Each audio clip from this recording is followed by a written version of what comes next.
You were never this quiet before. People have noticed. They cannot name what changed.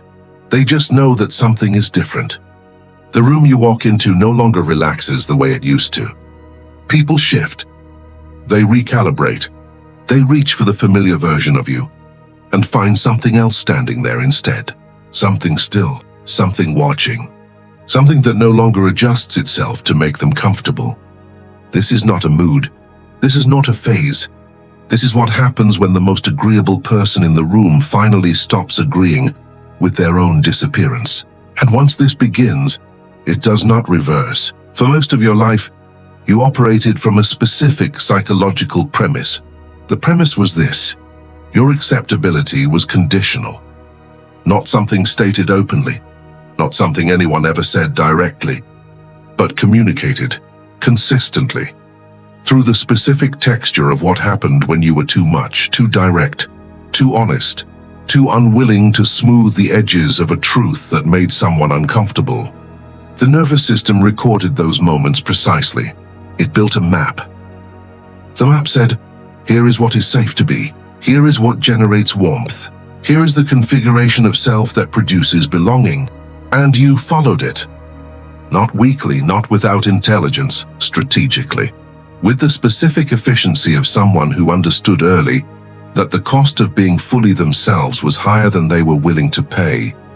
Carl Jung called this the inflation of the persona. The mask becomes the face. The performance becomes the identity. And the identity becomes so thoroughly inhabited that the person wearing it eventually forgets there was ever anything underneath. Phase 1. The collapse. The collapse does not announce itself. It does not arrive with clarity or drama or the clean narrative of a single moment that changed everything. It arrives as exhaustion, a specific kind. Not the exhaustion of doing too much, the exhaustion of being too little, of waking up and recognizing, in the space before full consciousness settles, that you have not said something true in so long that you are no longer certain what you actually think about anything. The nervous system registers this before the mind does. A heaviness that is not sadness. A flatness that is not depression. The specific internal silence of a person whose authentic responses have been filtered for so long that the filtering has become invisible. You don't know you're doing it anymore. You just do it. Automatically. Before the thought completes itself, the edit is already in place. That's the collapse. Not the moment something breaks. The moment you realize how long it has been breaking, something else begins underneath that recognition. You start noticing the weight of what you have been carrying. Not abstractly, specifically. The smile that appeared before you felt it. The agreement that came out of your mouth while something inside you was saying no. The apology you offered for something that was not your fault, because the silence after a disagreement became unbearable before the other person had to do anything to earn it ending.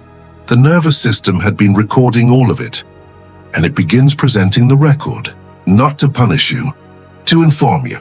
This is the moment the persona begins losing structural integrity. Jung described this as the psyche's refusal to maintain a division it can no longer sustain. The fragmentation that enabled adaptation eventually reaches a threshold. And past that threshold, the fragments stop cooperating. Phase 2. The pattern recognition.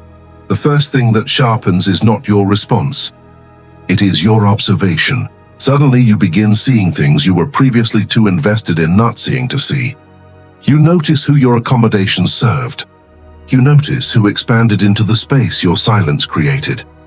You notice the specific behavioral sequence, the pressure, the guilt, the eventual reward of your compliance, that certain people had learned to run on you with precision, not consciously, not always, but consistently. The pattern was always there. You were simply too busy maintaining the relationship to look directly at the infrastructure holding it up. Now you look, and what you see is not dramatic. It is mechanical. The colleague who becomes difficult until you smooth it over. The friend who escalates until you reach out first. The family member who performs hurt until you absorb the consequences of their behavior. Each of these is a system, Systems that required your consistent participation to function. And here is the thing about systems. They do not need you to be aware of them. They only need you to keep playing your part. The moment your observation sharpens, the moment you begin seeing the pattern as a pattern, rather than as a series of isolated incidents requiring your compassionate response, your participation changes, not through confrontation, through delay. You pause before responding. You allow a silence to exist that you would previously have rushed to fill. You watch, and watching changes everything. Because the system was never designed to be watched. It was designed to be fed. And a person who watches instead of feeds introduces a friction the system has no protocol for. This is when people begin saying you have changed. What they mean is that you are no longer predictable. What they mean is that the specific way they had learned to access you is no longer working. And the disorientation they feel is not about you. It is about the sudden visibility of what they were doing. When the mirror stops distorting, the reflection becomes accurate, and accurate reflections are not always welcome. Phase 3, the dark integration. This is the phase that feels most foreign, because it requires integrating something you spent years suppressing. Jung called it the shadow, not the darkness that was imposed on you, the parts of you that were systematically made unwelcome. Your refusal, your anger, your capacity to withdraw from people without explaining why, your instinct toward directness in a system that rewarded accommodation, your willingness to let relationships collapse rather than maintain them at the cost of your own coherence. These were never absent. They were buried, beneath the smile, beneath the explanation, beneath the careful, calibrated, exhaustingly precise management of everyone else's comfort. And as the persona loses its grip, the shadow stops asking for permission. It does not arrive loudly. It arrives as stillness. You stop filling silences you did not create. You stop softening truths that were not yours to soften. You stop apologizing for taking up the space that was always yours to occupy. From the outside, this looks like coldness. It is not coldness. It is the natural temperature of a person who has stopped generating artificial warmth for people who never contributed to the source. The world had access to your emotional thermostat. It adjusted you based on what the room required. That access is being revoked, not as punishment, as reclamation. And this is where the integration becomes what Jung described as genuinely dangerous, not to others, but to every dynamic that depended on your fragmentation. Because an integrated person is fundamentally incompatible with a system built on their division. You can no longer be the soft place and the hard place simultaneously. You can no longer be endlessly patient while also being quietly resentful. You can no longer perform understanding while your nervous system is recording the 1000th incident that does not deserve it. The fragmentation that made you useful to certain dynamics dissolves, and what remains is something these dynamics cannot use. A whole person, present, observant, unmanipulable, not because you became suspicious, because you became coherent, and coherence in a system built on your incoherence is a form of disruption that looks from the outside. Exactly like the person everyone liked has become someone no one quite knows how to reach anymore. They are correct. They cannot reach you the same way, because the way they were reaching you was through the gaps. The gaps are closing. Phase 4. The final form. This is not the end of something. It is the beginning of something most people around you have never encountered in you before. Psychological sovereignty. Not dominance. Not aggression. Not the cold performance of someone who learned manipulation and decided to use it. Sovereignty. The state of a person whose center of gravity is internal. Who does not require consensus to know what they think. Who does not require approval to know what they need. Who does not require the room's comfort to justify their presence in it. Jung described individuation as the process by which the divided self becomes integrated. Not perfect, not resolved. Integrated. The persona stops performing and starts serving. It remains a social function. You know how to be in a room, how to read people, how to navigate complexity, but it is no longer running the operation. You are.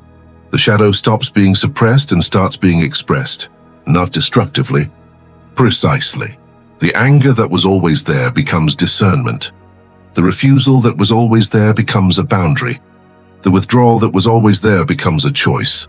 And the people who relied on the old version, who had built their access to you on the specific psychological architecture of someone who could not tolerate their own boundaries being crossed, encounter something they were not prepared for. You, not the version performing understanding while recording injury. Not the version smiling while disappearing. Not the version absorbing every dynamic that entered its range, because the alternative felt more dangerous than the cost. You, observing, choosing, present, unmoved by the specific pressures that used to move you automatically. And this specific quality of presence in a person who was previously so accessible is deeply unsettling to people who relied on your accessibility, not because you became hostile, because you became still. And stillness in someone who was always accommodating reads, to the systems built around that accommodation, as threat. You are not threatening anyone. You simply stop being threatened by them. And that distinction, small as it sounds, reorganizes everything. Who sits near you? Who calls? Who stops calling? Who finds suddenly that they have nothing to say to you now that the dynamic that organized the conversation is no longer available. You will lose some people, not in the way it used to feel, not with the specific grief of believing you failed them, with the quiet clarity of someone who finally understands that some people were never there for you. They were there for the part of you that was willing to disappear, and that part has finished its service. This is what the integration looks like from the inside. Not dramatic, not triumphant, just different. You sit differently in rooms. You speak less and mean more of what you say. You notice things without immediately deciding what to do about them. You allow people to be wrong without rushing to correct or absorb the consequences of their wrongness. You allow silence to exist. You allow discomfort to belong to whoever generated it. You allow yourself to be misunderstood without immediately launching the defense. Because the person who spent years terrified of being misunderstood was terrified because their sense of self depended on being correctly perceived. That dependency is dissolving. You know what you are, not with arrogance, with a groundedness that requires no external confirmation. The room does not need to agree. The relationship does not need to validate. The silence after you set a boundary does not need to be filled. You exist, coherently, in the full integration of every part of yourself that was once forced underground. And that existence, that specific, unperformable, unchoreographed existence of a person finally all the way present in their own life, is the final form. Not the form that makes everyone comfortable, the form that makes you whole. Jung said the goal of individuation is not happiness, it is completeness. And completeness is not a feeling. It is a fact. A structural reality of the psyche that has stopped fighting with itself. That has gathered its fragments back. That has stopped dividing itself to survive. You are not cold. You are complete. And completeness, real, earned, unseduced completeness, is the one thing no manipulation was ever designed to reach.